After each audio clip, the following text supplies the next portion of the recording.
Good morning students, this is your English literature class, your English first class. In a previous class I was explaining you chapter number 6, the unwanted guest. It was still not completed. We were on page number 39, so take out your English first books, page number 39. हम लोगों ने पिछली class में क्या पढ़ लिया था कि किस तरीके से क्लोविस जो है जेन को ये यकीन दिलाना चाहता है कि स्टरीज जो है वो पागल हो चुका है और वो जेन को समझता है कि वो क्वीन एनी है जो कि मर चुकी थी, लेकिन जेन को वो क्वीन एनी समझता है और उसको लगता है कि ये जिंदा कहाँ से हो गई और वो उसको स्टरीज को परेशान कर रहा है और वो हो सकता है वो उसको मार भी दे। वो इस तरीके का जेन को बातें बताता है स्टरीज के बारे में। ठीक है, यहाँ तक का मैंने आपको एक्सप्लेन कर दिया था। We have to start from Jean Martlet, but he might kill me at any moment. ठीक, यहाँ से स्टार्ट करना था। Clovis not at any moment, he is busy with her work all afternoon. तो जेन मार्टलेट कहती है कि वो हम लोगों ने पिछली क्लास में पढ़ा था कि वो कहती है कि स्टरीज लेकिन मुझे लगता नहीं कि कोई नुकसान पहुंचाएगा, लेकिन क्लोविस कहता है कि ऐसा नहीं है, हो सकता है आपको वो नुकसान पहुंचा दे क्योंकि वो आपको बहुत ही ऐसे सस्पिशियस नज़रों से देख रहा है और उसको ये बिल्कुल भी अच्छा नहीं लग रहा है कि जिसको वो समझता था अभी तक कि वो मर चुकी है वो उनके सामने ज़िंदा है और वो कुछ भी कर सकता है। तो जेन मार्टलेट कहती है कि इसका मतलब वो मुझे कभी भी मार सकता है। तो क्लोविस कहता है कभी भी नहीं, अभी तो क्योंकि मुझे नहीं लग रहा है कि वो मारेगा क्योंकि अभी तो वो अपने काम में बिजी है। जेन मार्टलेट, what a dreadful situation to be in, with a mad butler dangling over one's head, but I am certainly not going to cut my visit short. तो वो कहती है, जेन कहती है कि कितना एक खतरनाक मेरे लिए सिचुएशन हो गई है कि एक नौकर ऐसा है जो मेरे सर पे सवार है, जो मुझे मारने को तैयार है और मैं, लेकिन कुछ भी हो जाए मैं यहाँ से इतनी जल्दी तो नहीं जाने वाली हूँ। मैं अपना जो विजिट है इसको छोटा नहीं करने वाली हूँ। उनके घर में रहने आई होती है तो कहती है कि मैं जल्दी नहीं जाऊँगी यहाँ से चाहे कुछ भी हो जाए। क्लोविस, वॉट अ वुमेन, तो वो कहता है कि किस तरीके की औरत है ये। Enters Sturridge, he begins cleaning the table. Clovis looks at him reflectively. अब इतनी देर में स्टरीज आ जाता है टेबल साफ करने के लिए। Clovis, where is Miss Martlet? Sturges, in the morning room sir writing letters. तो वहाँ से तब तक जेन जा चुकी होती है। तो क्लोविस से स्टरीज पूछता है कि जेन कहाँ है, मिस मार्टलेट कहाँ है। तो स्टरीज बताता है कि वो अपने मॉर्निंग रूम में है और वो अपना लेटर्स वगैरह लिख रही हैं। क्लोविस कहता है आगे से, स्टूडेंट्स, क्लोविस स्टरीज से पूछता है कि मिस मार्टलेट कहाँ है। तो स्टरीज बताता है क्लोविस को कि वो लेटर लिख रही हैं, अपने मॉर्निंग रूम में है। Clovis, pointing to a sword on the wall, she wants to copy the inscription on the blade, I wish you would take it to her, my hands are oily, take it without the shed, it will be less trouble.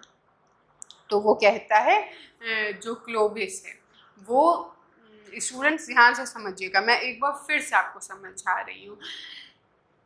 Dining table पे अब जेन नहीं है, वो चली गई हैं। Dining table पे अब सिर्फ क्लोविस है और उनका नौकर आता है स्टरीज डाइनिंग टेबल को साफ करने के लिए। क्लोविस स्टरीज से पूछता है कि मिस जेन कहाँ है। तो जो स्टरीज है क्लोविस को बताता है कि वो अपने मॉर्निंग रूम में है और वो वहाँ पे लेटर लिख रही हैं। तो क्लोविस कहता है स्टरीज से कि तुम वहाँ पे, वो दीवार पे उनकी एक स्वॉर्ड टंगी हुई होती है, एक तलवार टंगी हुई होती है। तो वो स्टरीज को इशारा करते हुए बताता है कि आप इस स्वॉर्ड को मिस जेन के पास ले जाइए, क्योंकि इस स्वॉर्ड के ऊपर जो लिखा हुआ है वो उसको लिखना चाहती थी अपने पास, कि वो देखना चाहती थी कि इस पे क्या लिखा हुआ है। ठीक, तो वो कहता है कि आप तुम प्लीज़ उनके पास ले जाओ क्योंकि मेरे हाथ जो हैं वो इस समय ऑयली हैं और मैं इन गंदे हाथों से नहीं लेके जा सकता हूँ। आगे समझ में students, come to page number 40। Sturges, yes sir. Sturges goes out holding sword, enters Jane running. और स्टरीज जो है वो तलवार को ले जाता है जेन के पास और जेन घबराती हुई भागते हुए आती है। Jane Martlet Clovis, Clovis where are you, rushes upstairs, enter Sturges, perplexed. Miss Margaret ran out of the room as I entered. She has called for the car to take her to the station. और जो है जेन मार्टलेट जो है वो भागती हुई ढूंढते हुए कि क्लोविस तुम कहाँ हो, और वो चली जाती हैं। और स्टेरिज फिर बताता है कि जो जेन मार्टलेट है वो घबराती हुई उन्होंने कार बुलवाई और वो कार में बैठ के चली गई।